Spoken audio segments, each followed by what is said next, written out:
Good morning, everyone. Thank you for being here. This is our first summer outreach in 3 years. Yes, absolutely. We've had crews working yesterday and this morning to get hundreds of backpacks that will be going out to the streets in the coming weeks. And so it's been an incredible 2 years and 2.5 years of service. I mean, we've done a lot, but we've missed our people. So a few crews are actually going out today to touch our folks again for the first time. Please pray for us, because there's a new potential new pandemic that's hitting our country. And so, but it's time that we got out in our neighborhoods and touch the folks that have been lost in these last 3 years. So what you're about to experience today is a huge part of our work. Education has always been a founding pillar of our organization. So, by the way, I'm Tom Bhagamani. I'm the CEO and founder of The Giving Spirit, and proud and humbled and honored to be here today to serve with you. So, the panel you're about to witness is focused on one of the most volatile, misunderstood, but passionate issue that affects the poor, and it affects the perception of homelessness, and that's mental health. And so the truth behind mental health and homelessness, which comes first, that's the key question for all of you to get an understanding of today. It's not as easy as cart and horse, and you're going to find out today. So let me introduce you to the moderator of our panel, a gentleman that we're so blessed to have. And when you hear his credentials, you'll know why. And I'm cutting this in half because I could spend the next hour talking about Martel's experience. But Martel Akanji has over 15 years of robust experience working with communities, administrators, and legislatures in the fields of juvenile justice, public health, and education. He focuses his intent on equity and justice to liberate and heal communities.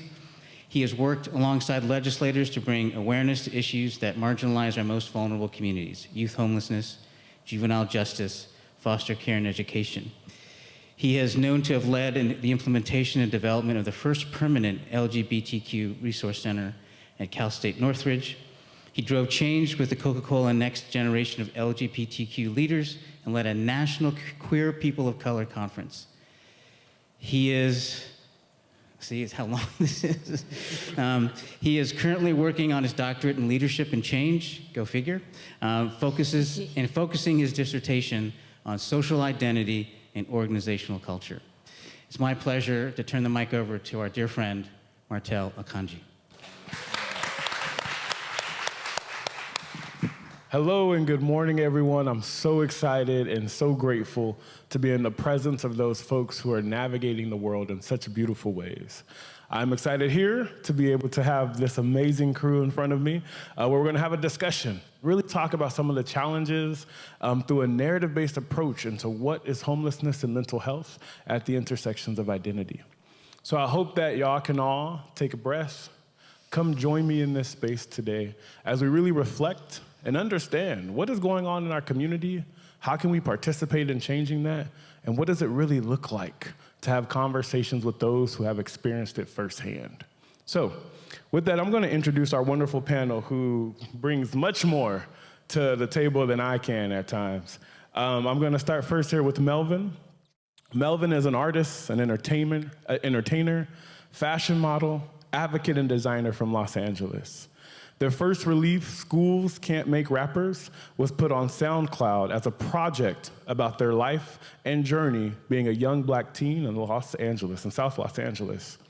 With 18 songs on this album, Melvin shares their experience with violence, dropping out of education, their experience with their father, and so much more.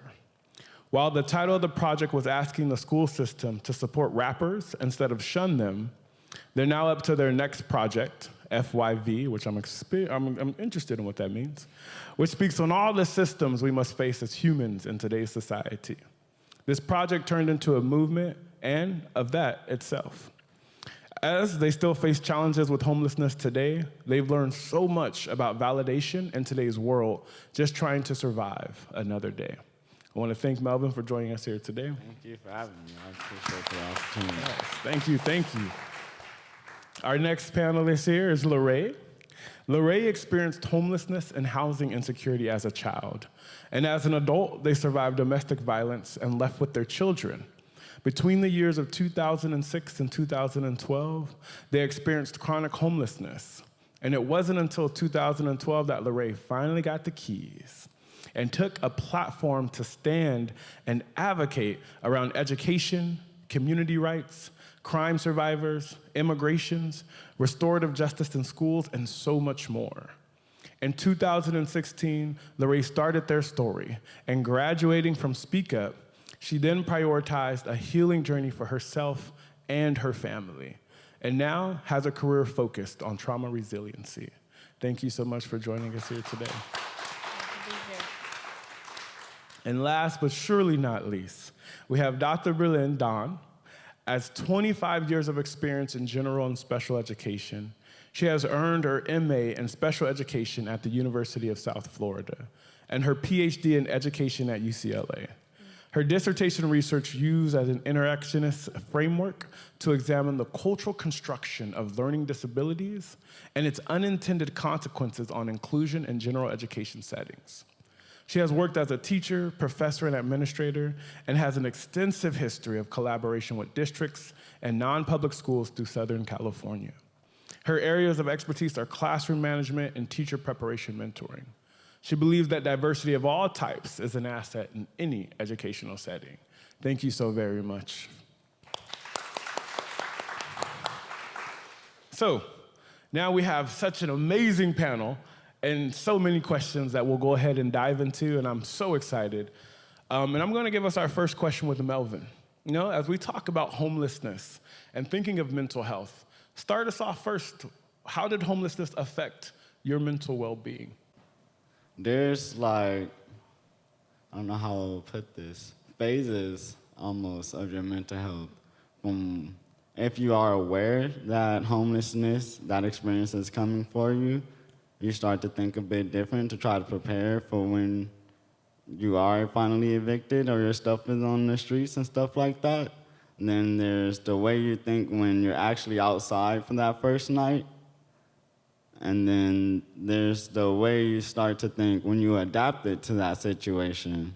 And resources and help probably are starting to present themselves, but you've already went through phase 1 and 2, and your emotional state as well has changed, so your trust for these resources and people may be a bit jaded.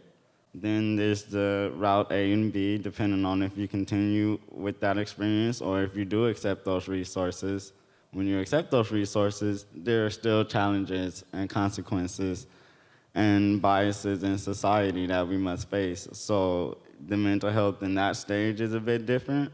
If you don't accept those resources and you start to adapt in ways that may not be safe or legal to sustain your living without having a proper home and an address to send stuff to or stuff like that. So your mindset in that particular path is jaded and different, and I've experienced all of them, from being a young child and from today still having my own experiences with trying to find a home of my own. Yeah. So I'm hearing in that sense too, and feel free to grab the mic, hold on to it, treat it like a child, because we're gonna just grow that mic today. I'm hearing a lot of just the fact of like going into the system with all the experiences that you have and realizing that every time I try to access something, I don't get those results that I need to be able to survive. And going through that cycle over and over again to realize like I'm not getting what I need and continuing to fail on that end. I mean, digging into that even more, how are you as a young adult, right, navigating that? What are some of the ways that you've also noticed like this is starting to stick to me and impacting the way I do my everyday life? So I've recently had an experience with homelessness this year of having to leave my mother's house and, you know, try to figure things out in the streets. Fortunately, I had a friend who I've grown up with in the hospital. We have similar conditions and we see each other all the time. His family was open to taking me in. And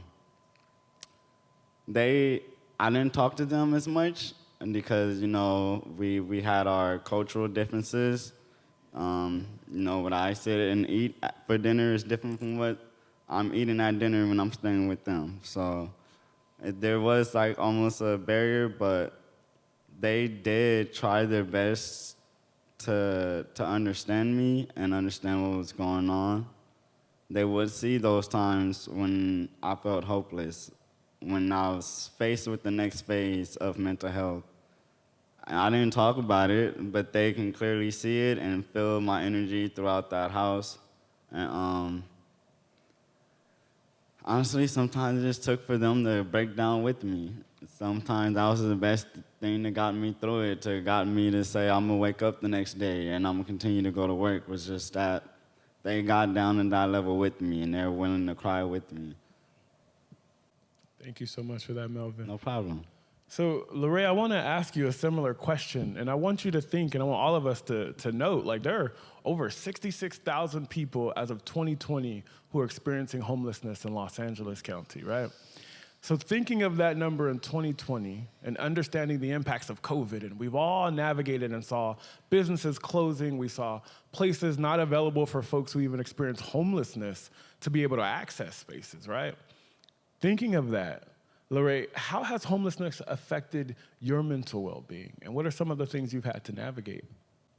Let's see. Come on.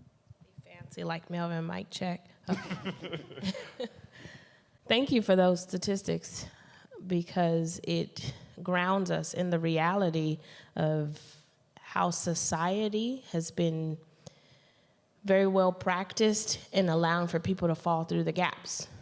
And so when I think about my mental health being impacted and coming into the environment of South LA in the 80s when the War on Drugs was released into my community, and it was very intentional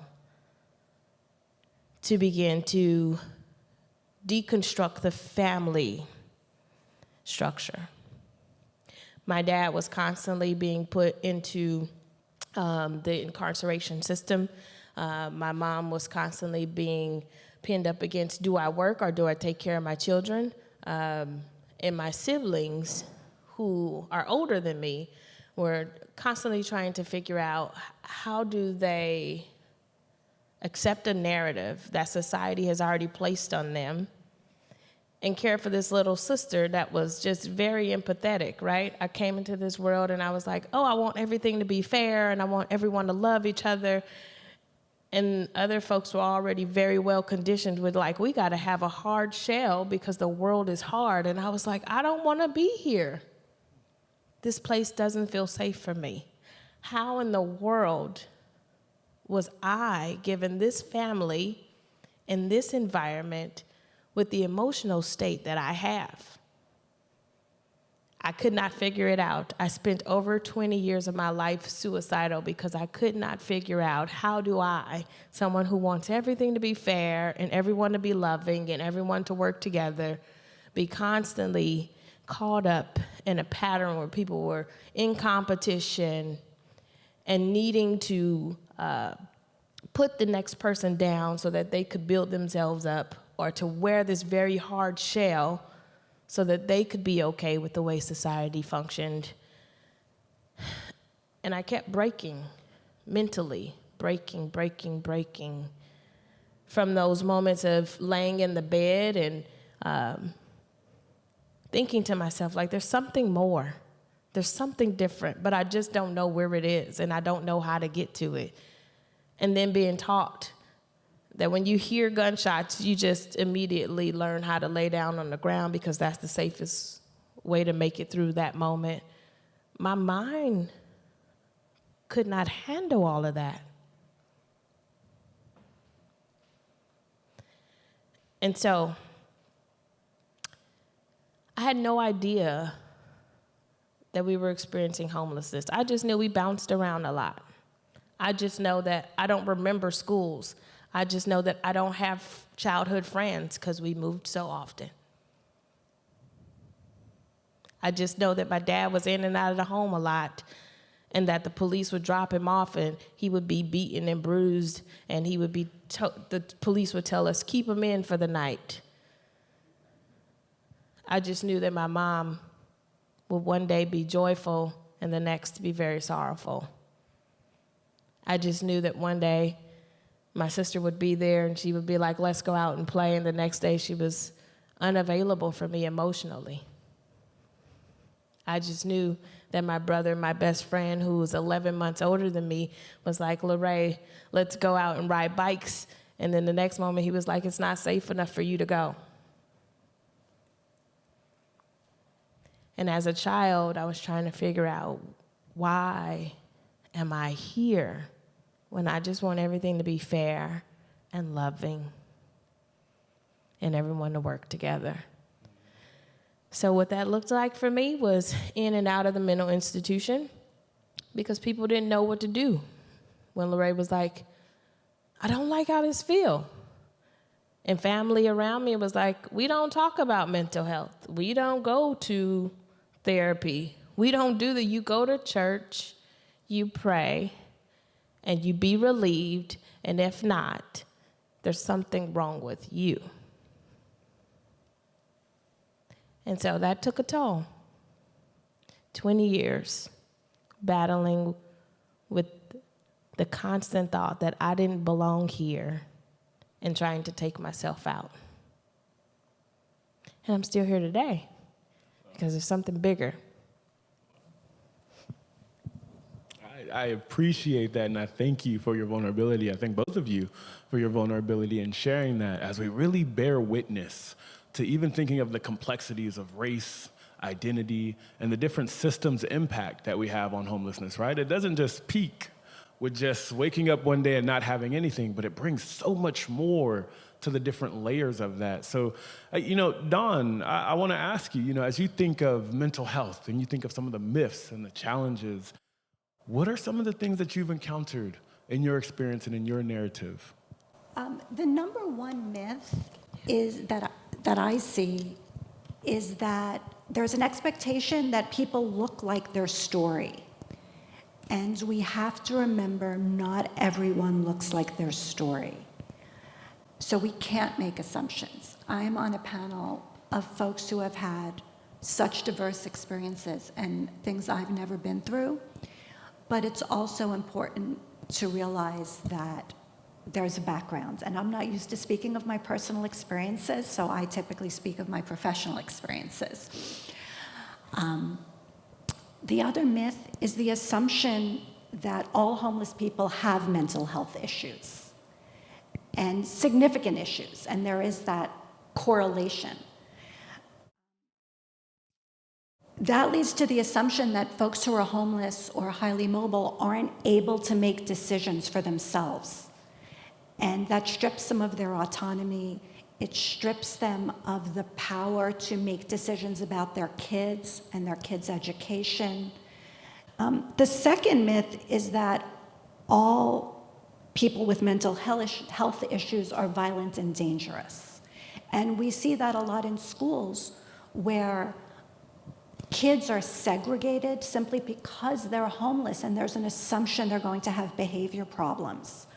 I've seen principals not want to be alone in a meeting with parents who are homeless because there is a fear that there might be explosive behavior and things like that. So all of those assumptions that correlate homelessness and mental health issues with violent and dangerous behavior are just pervasive in the education system, as well as in systems regarding juvenile justice and housing and social supports. Thank you so much, Don. And you raised something to me that just really speaks so true, right? When we judge a book by its cover, what outcomes, what expectations do we put on that person? And then how does that actually carry into our everyday, right? So if I believe that someone who is homeless, as you were speaking, is going to create a scene and cause a violent experience, then that means every homeless person I see or perceived to be homeless and see, I've now put a stigma on them. And I now carry that with every single person that deems to fit this category, right? So then we continue to say, well, let's isolate folks who experience homelessness. Let's make sure that we don't give them jobs or opportunities. and we continue the cycle of homelessness just from our social perceptions, right? So it's something that we want to keep mindful of when we talk about, like, well, what are these narratives, right? It takes me back to when I experienced homelessness, and I was like, oh my gosh, I don't even want to connect to my own homelessness experience, so I'm going to struggle even more and not access services because of some of the challenges that continue to happen, right? So I ask y'all, and we'll start with Melvin. When people say mental health is the cause of homelessness, how do you respond? I think everyone's journey with mental health is personal. I wouldn't say mental health is the cause of it. Because sometimes I was homeless as a kid. I didn't know I was homeless, but I wasn't responsible for it. I just woke up one day and knew we was in the park, and we wasn't leaving the park. And the sun went down, and we were still at the park. And we was wondering when we was leaving the park and when we was going home, but we didn't have a home. So my mental health as a child, I'm still pure. I'm still unaware of all the imaginary laws society has placed on human beings. So in that experience, no.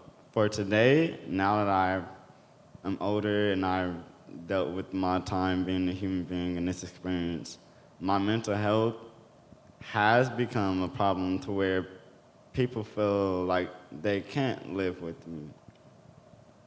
Because some days I'm just like, yes, proactive. I want to work. I want to be in the studio. I want to make NFTs. I want to create all the time. And then some days it's like, I don't want to be here. Like how she feels. Like I wake up, I look at the news, I get on my phone, and I see how terrible the world is, and I'm fed up, and I want to, I want to leave.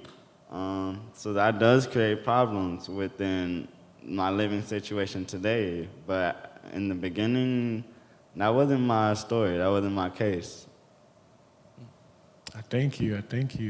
Lorraine, please, if you can also share with us.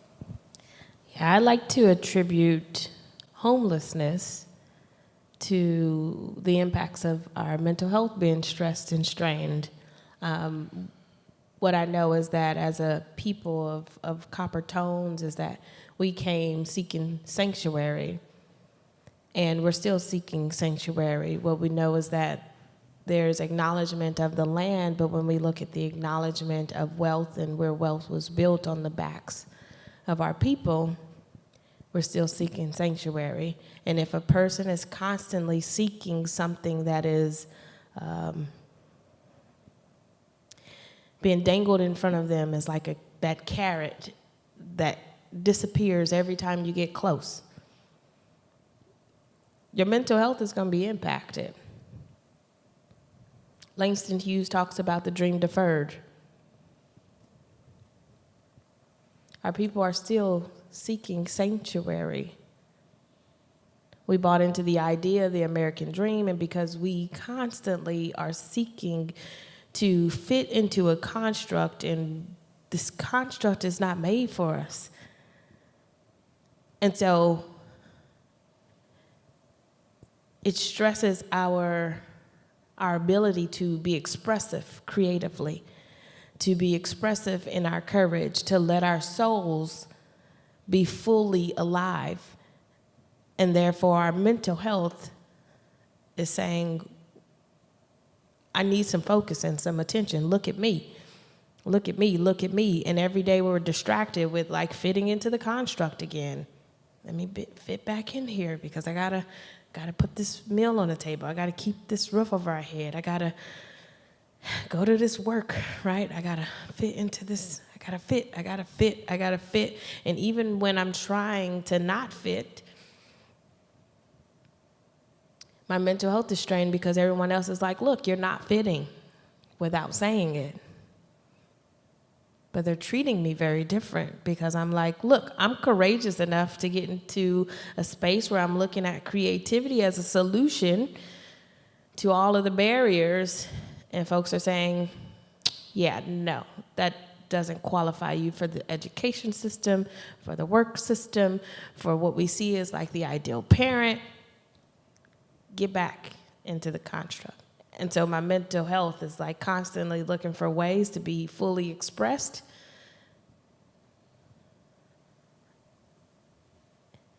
and I'm still trying to figure that out. I thank you so much for that. I really want everyone to kind of sit with that. Imagine, and if you have to close your eyes in this 1 minute, imagine sitting with that for a second. Maybe you're going to visualize yourself in a car at this moment, and I want you to say, I'm getting into this car that I cannot fit in, and I have to drive it across the nation. If anyone's ever driven from California to Atlanta or to New York or any long distances, imagine that, or sat in a plane, right? Or you were just going on a small camping trip, whatever that looks like. Imagine having to fit inside of a small space that you don't fit in and that uncomfort that it does to the body, right? Because our body is also connected to everything that makes us who we are today, right? So our traumas even live within our bodies, right? If we touch fire, our body reacts and says, don't do that. So imagine going into a car where we don't fit in and we can't get out. And we're constantly trying to push and weave our way out. Our body starts to adapt to that, and maybe not in so many good ways, right? So we're talking about mental health not just internally, but we're seeing it externally. So I even ask you, Don, as you think about it as an educator, right, as being in our system, when we think of our students and navigating homelessness, when we think of their accessibility to mental health or the conversations that happen in the classroom, what's going on? What can you tell us about that? That's a great question, and this ties into what Lorraine was just saying about the constructs and the labels we use and the need for kids or adults to have particular labels to access particular services, whether it's a disability label, a mental health label, a homeless label. And instead of focusing on what folks need to be successful, it's what label can we put on them, what box can we put them in so they can access those services. And folks have learned that in order to get what they need, I've worked with students, adults, and even myself, I've learned that to access certain services that I know I need, I might have to say certain things or act a certain way. And, some people say it's gaming the system. No, it's survival. We do what we need to do to survive. And that is because of the way the system is set up. It's set up on a structural level to allocate resources in very specific ways. It's set up from the top rather than from the bottom based on community need and a sharing of resources. That is so powerful, right? You must perform in order to obtain the resources to survive. Imagine how powerful you must be, how intact. Has anyone ever was like, I have not eaten today? Imagine how angry, frustrated, your body starts to react. You're short in the way that you must engage with other people. And now you're being told, I need you to wait. I need you to get in line. I need you to fill out this paperwork. I need to tell you that there is nothing available for you today, but I'll give you a granola bar so you can continue to move on with the rest of your day. And then we expect them to perform so they can continue to survive. Imagine the challenges of that and how we must navigate our own mental health just to be a part of a system that's not letting us fit in, right? So I think about that as we continue to go upon this journey, really start to allow us to think of how do we involve ourselves in our communities and what do we need to change? So before we do that, I also want to open it up for a Q&A. This will be a great opportunity. If you have some dying questions that you want to ask any of our panelists here, please just feel free to raise your hand and we'll bring the mic around. But I really do just want to give a beautiful round of applause and bearing witness to the narrative here.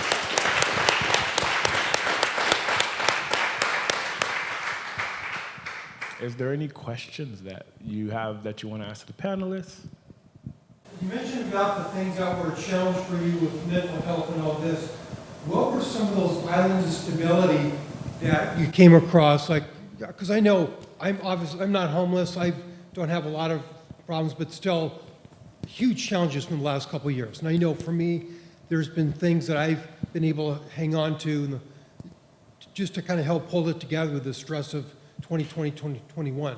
So in your experiences, what were some of those kind of nuggets of things that kind of help keep you grounded to some degree? So for me this year, my experience was homelessness. I didn't feel defeated. I felt empowered. I know that's such a strange thing to say, but I felt like something more was to come, and that's because I had hope. And I feel like, honestly, my music is what gave me hope. So it's not easy being a music artist without having a home, because for one, where you're gonna put all your studio equipment now.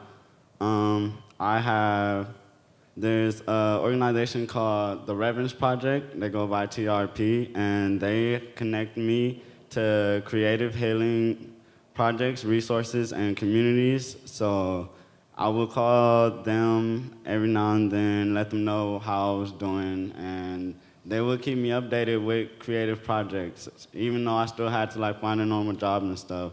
Just my passion alone is what gave me the hope to feel like this is not gonna last forever. I'm gonna get my own place. I'm gonna get my own job. Yeah, so programs that provide hope, I feel like is very helpful. As long as people have hope, they will continue to fight another day. I just want to add that absolutely. But when you first started your question, I heard you sort of downplay the challenges you've been experiencing.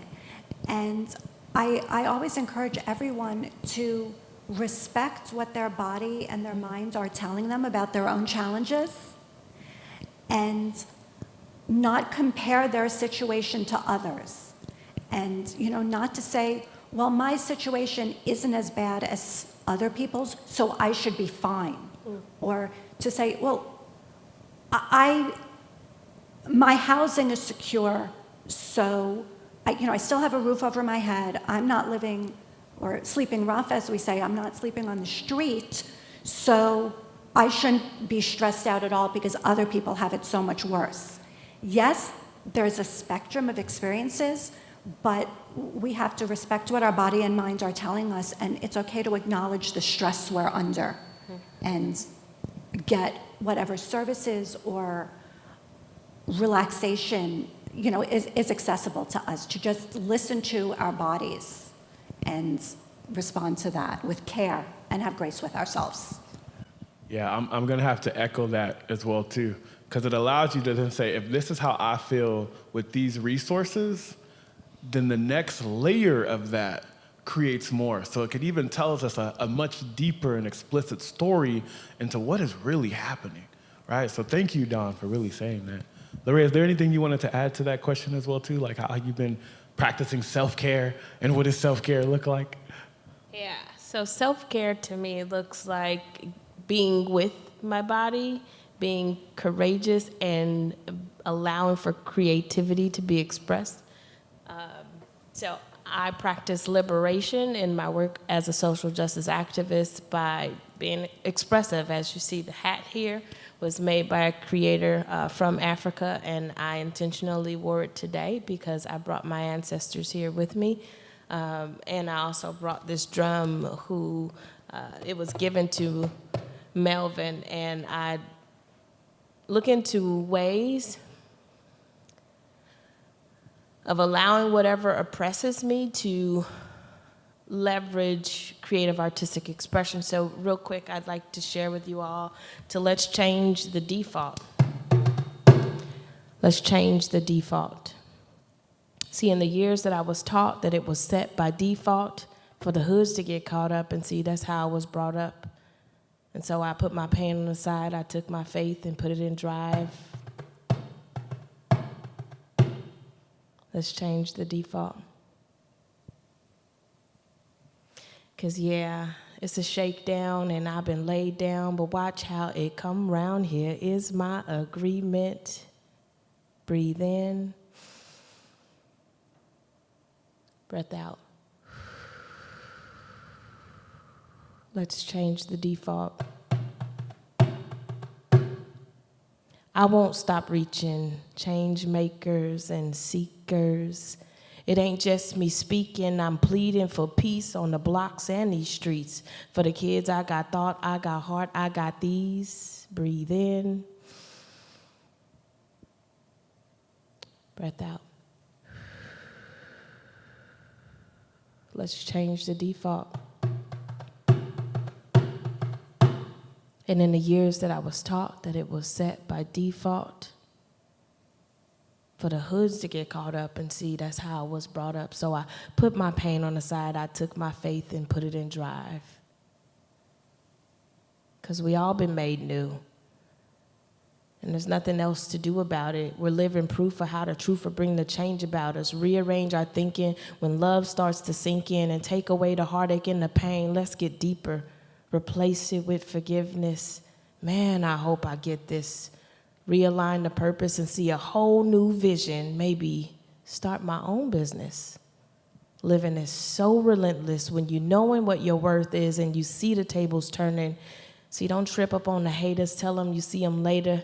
And don't worry about who tripping. Just stay focused on ambition and walk into the favor as you step into the season, knowing everything happens for a reason. Let's change the default.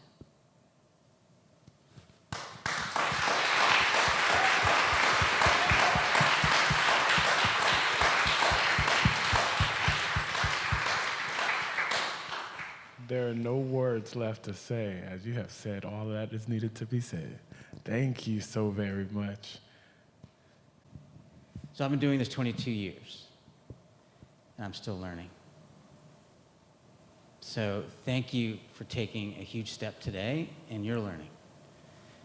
It's our mission to continue to bring these amazing human beings to you in any shape or form, whether it's in the streets with us in outreach, whether it's being guided on this amazing journey with Martel.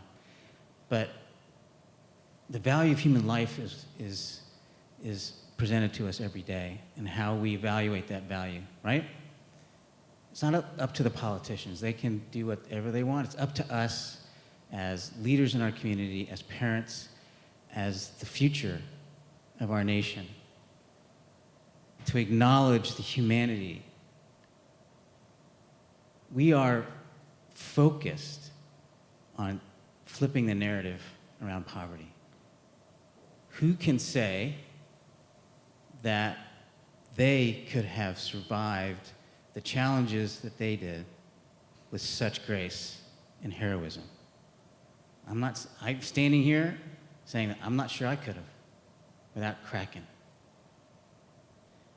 So we, at the end of the day, want to make poverty relatable to all of us because we are the agents of change, but it's as individuals. And our overarching theme, they are us, is no more stridently on display than in the lives of these four human beings. And I said three because these three folks lived and thrive now because of the experiences that they had living on our streets. There's 66,000 is undercounted by about 20%. So there are many people just like this looking for that next hope, right? We can give that to them as individuals and how we treat each other, right, every day, and how we now look at these folks that are living out amongst us with a different set of optics. And if we've given that to you today, then we've done our job. I want to thank the panel once again. Martel, amazing job. Thank you, my friend. And our three experts. All right? Thank you. Thanks, everyone. Thank you all.